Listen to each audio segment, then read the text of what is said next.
अगर लगेगा कि मुझे ये चीज़ में थोड़ा दिन पहले ही मैंने सोचा था कि पीएचडी करती हूँ। फिर मैंने कुछ एंट्रेंस वगैरह ये वो सारी चीज़ें देखी भी, फिर लगा नहीं यार बहुत सारा पढ़ना पड़ेगा, फिर बीच में छोड़ दिया।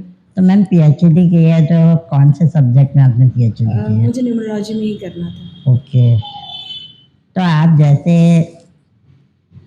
इस सब्जेक्ट को सेलेक्ट किए उसके पीछे कोई विशेष कारण तो हो गई? हाँ, न्यूमरोलॉजी या टैरो टैरो तो मेरा ना बचपन से इंस्पिरेशन था। मैं ना मतलब मेरी इंडिपेंडेंट है वो तो ठीक है, वो तो किसी की सुनेंगे भी नहीं, लेकिन जो हाउस वाइफ्स हैं उन लोगों बहुत टाइम आता है उन लोगों की ज़िंदगी में ऐसा कि उनको ये बोला जाता है कि कौन हो तुम, तुम्हारी हैसियत क्या है या तुम क्या करती हो। तो एक एक उस समय की बात है जब एक मेरी ऐसी क्लाइंट थी और वो भी उस समय बहुत परेशान या डिप्रेशन में ये सब। तो जब मैं ये चीज़ें सोचा करती थी कि यार ये औरतें इतना कुछ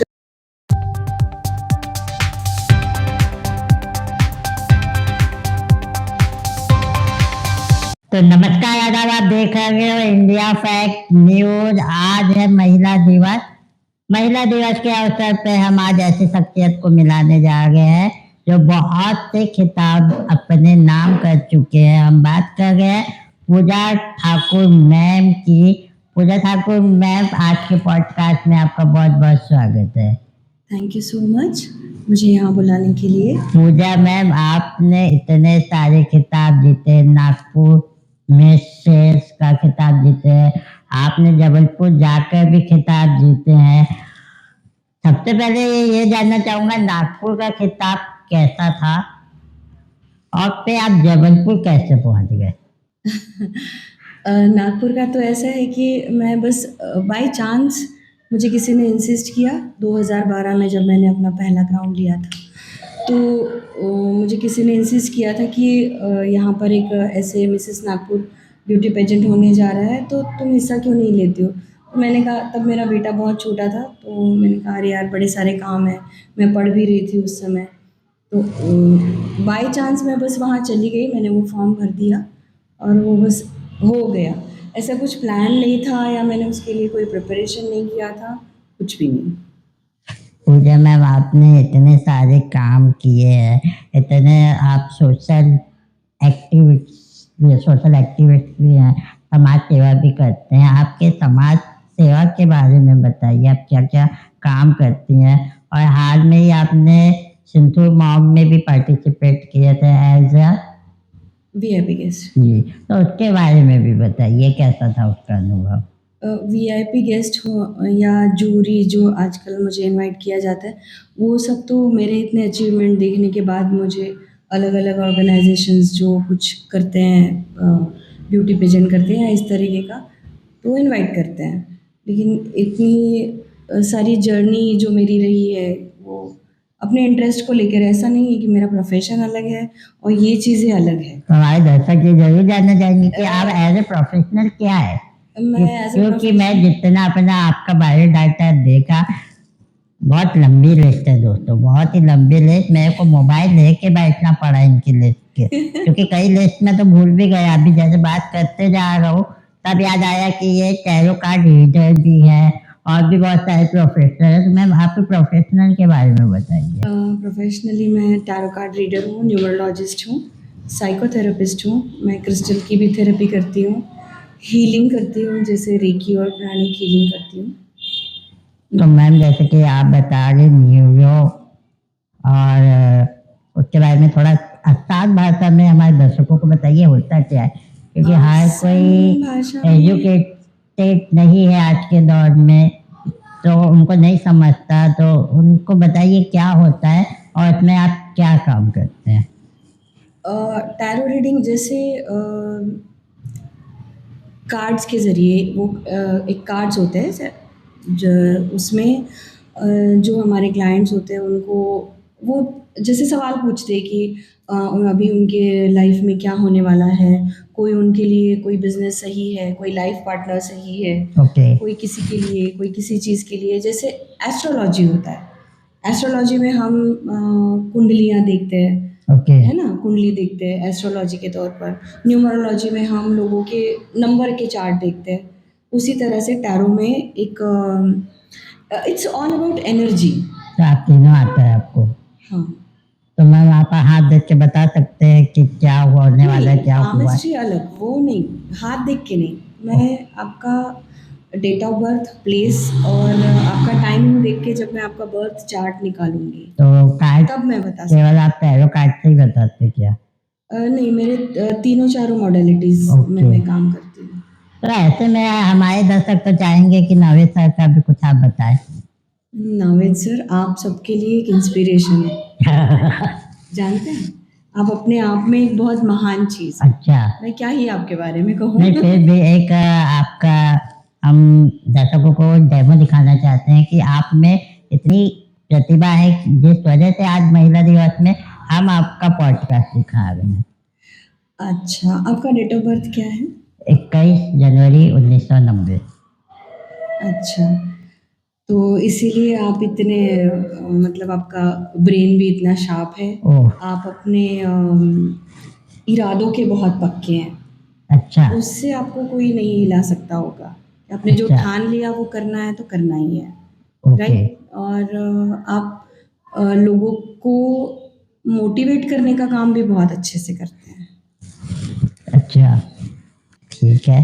पूजा मैम, तो ये सब आपने जो प्रोफेशनल और ड्यूटी दोनों एक साथ कैसे बैलेंस कर लेते हो? माशाल्लाह आपकी खूबसूरती भी बहुत अच्छी है और मेरे को लगता है आप दोनों को बैलेंस करने में आपको तो बहुत ज़्यादा ही मेहनत करना पड़ता होगा।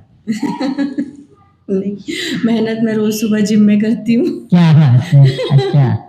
हाँ, ये ना मुझे लगता है बस हमारी इच्छा की चीज़ें हैं, इच्छा शक्ति की। अगर हम मुझे लग रहा है कि मुझे ऐसे रहना है, मुझे लग रहा है कि नहीं मेरा फिजिक अच्छा होना चाहिए, मुझे लग रहा है कि मेरी खूबसूरती अच्छी रहनी चाहिए, तो मैं ज़रूर करूँगी। लेकिन अगर किसी ने उसको रिलक्टेंटली छोड़ दिया है कि ठीक है ना, मैंने बहुत सारी औरतों को ये बोलते हुए सुना है कि अब किसको दिखाना है, अब क्या करना है। कभी किसी को दिखाने के लिए कुछ नहीं होता है। जो होता है वो आप अपने लिए करते हैं। मैं सुंदर दिखती हूँ, अपने लिए दिखती हूँ। मैं तैयार होती हूँ, अपने लिए होती हूँ। मैं पढ़ाई करती हूँ, अपने लिए करती हूँ। दूसरों को क्या दिखाना। हाँ, अगर उसमें से कोई अच्छा कुछ ले रहा है, उसमें से लोग मोटिवेट हो रहे हैं, वो अलग बात है। लेकिन आपको जो करना है अपने लिए करना है। तो पूजा मैम, ऐसे में आपको घर का सपोर्ट कैसा मिल रहा है? मुझे तो सारे मेरे घर में वैसे सिर्फ मेरे हस्बैंड है, मेरा बेटा है, अभी वो मुंबई में है, वहाँ जॉब करता है। ऐसे मैम आपको देख के लगता नहीं आपका बेटा भी होगा, आप एकदम यंग दिखते हो। क्या राज है इसके 23 पीछे? ईयर्स ओल्ड है मेरा बेटा। वाह। उसने वाह। फिल्म मेकिंग एक्टिंग कर दिया है, अभी वो कास्टिंग वालों के साथ उधर काम करता है। तो मैम आप खाली इसी फील्ड में है या एक्टिंग एक्टिंग मूवी इसमें भी आपने अपने हाथ आजमाने की कोशिश की है? नहीं क्योंकि नहीं। मॉडलिंग तो मैंने आपका देखा इंस्टाग्राम पेज में, आप अच्छे अच्छे यंग मॉडलों को भी फेल कर रहे हैं। Thank you. तो मूवी में कभी आपने चांस मारे? नहीं, तो कभी मौका मिले? मुझे मौका मिला तो शायद कर पाऊँ। मतलब मुझे वैसे भी नई नई चीज़ें एक्सप्लोर करना हमेशा से बहुत पसंद है। शायद इसीलिए मेरे पास इतनी डिग्रियाँ और ये सारी चीज़ें अलग अलग फील्ड की। हमेशा से मुझे कुछ नया करना। अभी भी मुझे अगर लगेगा कि मुझे ये चीज़ में थोड़ा दिन पहले ही मैंने सोचा था कि पीएचडी करती हूँ। फिर मैंने कुछ एंट्रेंस वगैरह ये वो सारी चीज़ें देखी भी। फिर लगा नहीं यार, बहुत सारा पढ़ना पड़ेगा, फिर बीच में छोड़ दिया। तो मैम पीएचडी की है तो कौन से सब्जेक्ट में आपने पीएचडी की है? मुझे न्यूमरोलॉजी में ही करना था। ओके। तो आप जैसे इस सब्जेक्ट को सेलेक्ट किए, उसके पीछे कोई विशेष कारण तो हो गई?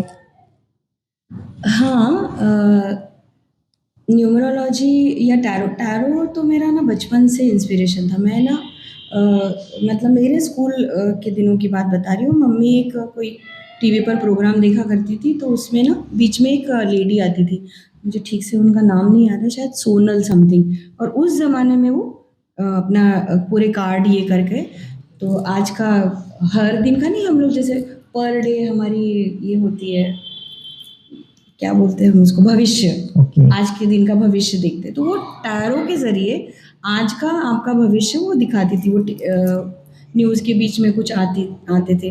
तो मुझे ना उस वो मुझे बहुत क्यूरियोसिटी होती थी कि ये क्या ऐसे करती है, ये क्या कार्ड्स होते हैं, तो मैं आगे जाके कभी ज़रूर ये सीखना चाहूँगी। और फिर धीरे-धीरे वो फिर उसके ज़रिए कुछ और, फिर कुछ और ऐसे करते-करते मैं सीखती ही गई। तो कितने साल हो गए लगभग आपको ये काम करते हुए? मैं 2014 से 2014, हाँ, यानी लगभग आपको 12 साल हो 10-12 गए। साल हो गए। हाँ। तो मैम ऐसा कोई केस जो हमारे दर्शकों को आप बताना चाहो, दिलचस्प? देखिए, ये तो ऐसी चीज़ है, लोग बहुत भरोसा करके आपके पास आते हैं, है ना? अपनी ज़िंदगी की वो ऐसा बातें तो आपको कोई बताते ऐसा हैं जो केस बता दीजिए कम से कम जो कॉमेडी हो या हंसी आए जिस पर, मैं ऐसा नाम भी है। हँसी का तो नहीं है, हँसी जैसा तो नहीं है। लोग जी। मेरे पास काउंसलिंग के लिए जब आते हैं या बहुत परेशानी में आते हैं, सच तो यही है कि अच्छा। या तो उनको फाइनेंशियल परेशानी होती है या तो उनको रिलेशनशिप की परेशानी होती है। तो किसी न किसी परेशानी में ही आप कहीं आप बाहर क्यों ढूँढते हैं? अगर आपके पास सब अच्छा है तो आप क्यों किसी के पास जाएँगे? ये बात है भी ना? सही है। तो लोग परेशानी में आते हैं, उनकी परेशानियों का क्या सबसे ज़िक्र करना, बस मैं एक बताना चाहूँगी, ये मेरे लिए ब्लेसिंग्स जैसा भी है कि मेरी एक क्लाइंट थी जो बहुत ज़्यादा डिप्रेशन में थी, बहुत ज़्यादा। इतना ज़्यादा कि वो सुसाइडल कंडीशन में थी। ओके। लड़की ही थी, उस समय उसकी शादी वगैरह नहीं हुई थी। बट मैंने उसको धीरे-धीरे जब उसकी काउंसलिंग की, उसको थेरेपी दी, उसकी हीलिंग की, सब कुछ, तो वो धीरे-धीरे सब चीज़ें ठीक हुई। उसने फिर बहुत सारा कुछ अचीवमेंट भी किया और मुझे लगता है अभी 1 साल या 1.5 साल हो गया उसकी शादी भी हुई। उसने मुझे बुलाया था। तो वो हमेशा मुझे एंजल बुलाती है कि एंजल बोलती है मुझे कि आपकी वजह से मैं हूँ, आपकी वजह से मेरी ज़िंदगी है। जो भी उसकी एक्स वाई ज़ेड परेशानी रही होगी, लेकिन इतना अपने आप को जब आपको जब कोई इंसान इतना इम्पोर्टेंट जगह देता है, तो इट्स लाइक गॉड्स ब्लेसिंग। तो पूजा मैम, मान लो हमारे ऑडियंस में से कोई आपसे टैरो कार्ड रीडिंग करवाना चाहे या अपनी प्रॉब्लम सॉल्व करवाना चाहे तो वो कैसे कांटेक्ट कर सकता है? मेरे पास या तो आप आपका इंस्टाग्राम आईडी बता दीजिए या तो मोबाइल नंबर। बट मैं सलाह ये दूंगा कि मोबाइल नंबर ना ही दीजिए, हाँ, लोग टाइम पास के लिए भी बहुत ज़्यादा। इंस्टाग्राम पेज पे कांटेक्ट कर सकते हैं। मेरा इंस्टाग्राम पेज का नाम है क्वीन ऑफ डिविनिटी। तो दोस्तों, इनके इंस्टाग्राम पेज को हम कोशिश करेंगे कि अपने इंस्टाग्राम पेज के साथ कोलैब करें। मैम, और क्या बताना चाहेंगे आप अपने करियर को लेके या आपके पिछली ज़िंदगी को लेके या आने वाली ज़िंदगी को लेके? आने वाली ज़िंदगी के लिए बहुत सपने हैं, पिछली ज़िंदगी के लिए ऐसा नहीं है, स्ट्रगल्स रहे हैं लाइफ में बहुत सारे। लेकिन इंसान तो वही है ना कि सारे हर्डल को कॉन्कर करके उस चीज़ तक पहुँचे, उस मंज़िल तक पहुँचे जो आपको चाहिए। तभी तो है। मैं हर औरत को जो भी मेरे पास भी आती है, सबको यही कहना चाहूँगी कि इस चीज़ में, इस दायरे में बंध के रहना कि अरे हमारे पास टाइम ही नहीं है, हम ये नहीं कर सकते या हमारे बिना कुछ नहीं चल सकता। नहीं, ऐसा नहीं है। आप आज मर जाएँगे ना तो कल आपकी पूरी ज़िंदगी, आपके बच्चे, आपका परिवार बिल्कुल वैसा ही चलता रहेगा जैसा चलता आया है। बराबर। थोड़े दिन वो दुःख में रहेंगे लेकिन वो सब वैसे ही जीने लगेंगे। लेकिन आप ख़त्म हो जाएँगे ना तो आपको आप बिना कुछ किए ज़िंदगी से चले गए, अपने लिए जिए, आप मर गए। ये मत कीजिए। थोड़ा-सा टाइम खुद के लिए निकालो। कुछ तो करो। ज़रूरी नहीं है कि कुछ बहुत जाके चाँद-तारे तोड़ कर लाओ या कोई रॉकेट साइंस पढ़ लो। कुछ तो करो, अपनी हॉबी को के लिए कुछ समय निकालो, तो मैम अपनी आप आइडेंटिटी के लिए। मैम आप हॉबी की बात की है तो उस पे से मुझे याद आया। तो ये जो आप एक्सरसाइज टैग लिए है मिसेस का, तो ये आपकी बचपन की हॉबी थी टैरो कार्ड की तरह या बाद में ये हॉबी आई? ये एक्चुअली ये हॉबी है नहीं मेरी। अच्छा। मेरी हॉबी तो म्यूज़िक है। ओके। मुझे गाना बहुत पसंद है। हाँ, मैं किसी इंस्टाग्राम अकाउंट में आपकी सिंगिंग भी देख रहा था। हाँ, ये तो बस हो गया लाइफ हो में, गया। इत्तेफ़ाक से हो गया और मैं उस पे बढ़ती चली गई। जब मुझे लगा कि ठीक है, मेरे पास है वो टैलेंट, तो मैं पहले मिसेस नागपुर किया, फिर 2-3 अलग-अलग ऑर्गनाइज़ेशन से 3 ग्राउंड, फिर महाराष्ट्र के लिए। इंडिया के लिए भी मुझे मैम ने इतने सारे किताब दिए हैं, इतने सारे किताब दिए हैं, उसके बाद भी मैडम बोल रही हैं कि बस हो गया। हाँ हो ही गया, बस क्या कहूँ। तो पूजा मैम, जैसे कि आप इतने सारे काम करते हैं, इतना मैनेज करते हो, आप अपने प्रोफेशनल को भी मैनेज करते हैं, आप अपनी सिंगिंग को भी, ब्यूटी को भी, तो कभी जिंदगी में ऐसा नहीं लगा यार अब आगे नहीं हो पाएगा? कभी ऐसे दिक्कत नहीं आई आपको कभी लाइफ में? एज ए वुमेन बहुत सारी प्रॉब्लम्स होती है, तो उसको लेके। आई थी, एक समय ऐसे आया था कि सब कुछ जीरो से स्टार्ट करना पड़ा था। अच्छा। सब कुछ कभी कभी ऐसे होता है ना कि हमेशा हमें गलत होने की सजा नहीं मिलती। कभी कभी आपका बहुत ज्यादा अच्छा होना भी ऐसा क्या हो भारी गया पड़ था? जाता है।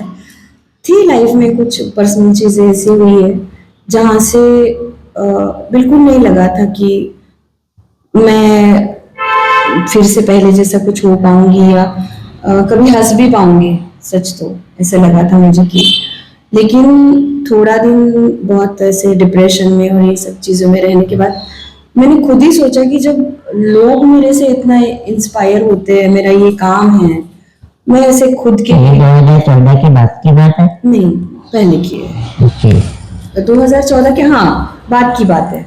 मतलब क्योंकि आप बोले ना कि ये करेक्ट मेरे करेक्ट। काम जी। हाँ हाँ, नहीं मैं तब तक ये सारी चीजें करती थी मेरे जी काउंसलिंग। जी। तो तभी मैंने खुद को उस तरह से मोटिवेट किया कि नहीं यार, मैं अगर दूसरों को ये सलाह दे सकती हूँ तो मैं खुद कैसे मतलब हार मान सकती हूँ ना। बराबर। तो फिर मैंने बोला, मैंने सब फिर जीरो से नया स्टार्ट तो किया। आप डिप्रेशन में गए थे तो कितने महीने, कितने साल, कितने दिन आप डिप्रेशन में रहे?